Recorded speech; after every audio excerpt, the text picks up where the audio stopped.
पहले दिन की जाती है माँ शैलपुत्री की पूजा। कथा पढ़ने मात्र से आएगी सुख समृद्धि। नवरात्रि के पहले दिन माँ शैलपुत्री की पूजा विधि विधान के साथ की जाती है। माँ का वाहन वृषभ है। माँ शैलपुत्री को हिमालय राज पर्वत की बेटी कहा जाता है। 30 मार्च से चैत्र नवरात्रि की शुरुआत हो रही है। 6 अप्रैल को रामनवमी के साथ इस पर्व का समापन होगा। पहले दिन माँ शैलपुत्री की पूजा करने का विधान है। माँ की कथा पढ़ने से सुख समृद्धि आती है। नवरात्रि के 9 दिन जगत जननी माँ दुर्गा के 9 स्वरूपों की पूजा होती है।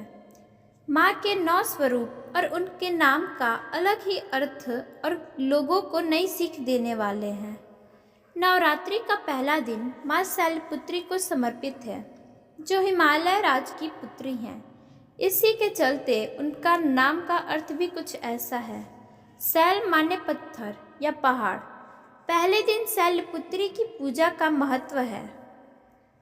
मान्यता है कि देवी के इस स्वरूप की पूजा इसलिए की जाती है ताकि लोगों के जीवन में शैलपुत्री के नाम की तरह ही स्थिरता बनी रहे, वे अपने लक्ष्य को पाने के लिए जीवन में अडिग रहें।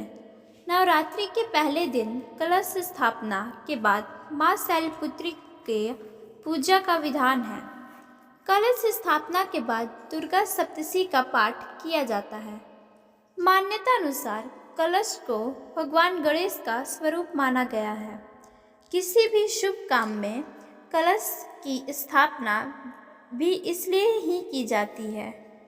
पहले दिन शैलपुत्री की कथा सुनने और पढ़ने मात्र से घर में सुख समृद्धि आती है।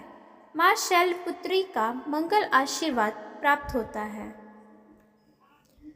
माँ शैलपुत्री की कहानी। माँ शैलपुत्री सती के नाम से भी जानी जाती है। इनकी कहानी इस प्रकार है। एक बार प्रजापति दक्ष ने यज्ञ करवाने का फैसला किया। इसके लिए उन्होंने सभी देवी देवताओं को निमंत्रण भेज दिया, लेकिन भगवान शिव को नहीं। देवी सती भली भांति जानती थी कि उनके पास निमंत्रण आएगा, लेकिन ऐसा नहीं हुआ। वो उस यज्ञ में जाने के लिए बेचैन थी, लेकिन भगवान शिव ने मना कर दिया। उन्होंने कहा कि यज्ञ में जाने के लिए उनके पास कोई भी निमंत्रण नहीं आया है और इसलिए वहां जाना उचित नहीं है। सती नहीं मानी और बार बार यज्ञ में जाने का आग्रह करती रही। सती के ना मानने की वजह से शिव को उनकी बात माननी पड़ी और अनुमति दे दी। सती जब अपने पिता प्रजापति दक्ष के यहाँ पहुंची तो देखा कि कोई भी उनसे आदर और प्रेम के साथ बातचीत नहीं कर रहा है। सारे लोग मुंह फेरे हुए हैं और सिर्फ उनकी माता ने स्नेह से उन्हें गले लगाया। उनकी बाकी बहनें उनका उपहास उड़ा रही थीं और सती के पति भगवान शिव को भी तिरस्कृत कर रही थीं। स्वयं दक्ष ने भी अपमान करने का मौका न छोड़ा। ऐसा व्यवहार देख सती दुखी हो गई। अपना और अपने पिता का अपमान उनसे सहन न हुआ और फिर अगले ही पल उन्होंने वो कदम उठाया जिसकी कल्पना स्वयं दक्ष ने भी नहीं की होगी। सती ने उसी यज्ञ की अग्नि में खुद को स्वाहा कर अपने प्राण त्याग दिए। भगवान शिव को जैसे ही इसके बारे में पता चला तो वो दुखी हो गए। दुख और गुस्से की ज्वाला में जलते हुए शिव ने उस यज्ञ को ध्वस्त कर दिया। इसी सती ने फिर हिमालय के यहाँ जन्म लिया और वहाँ जन्म लेने की वजह से इनका नाम शैलपुत्री पड़ा। शैलपुत्री का नाम पार्वती भी है।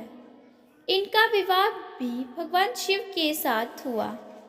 माँ शैलपुत्री का वास काशी नगरी वाराणसी में माना जाता है।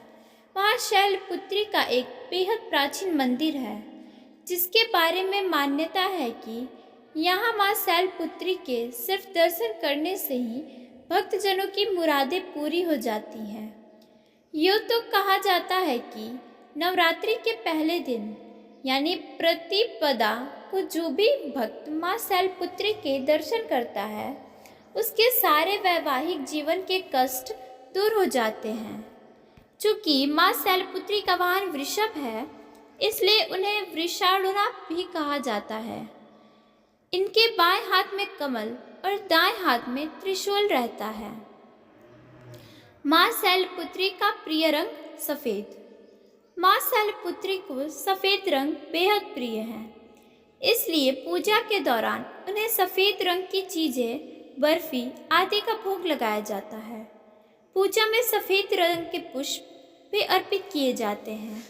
माता के भक्तों को पहले दिन की पूजा में सफ़ेद वस्त्र धारण करना चाहिए, ऐसा लाभकारी बताया गया है। धन्यवाद।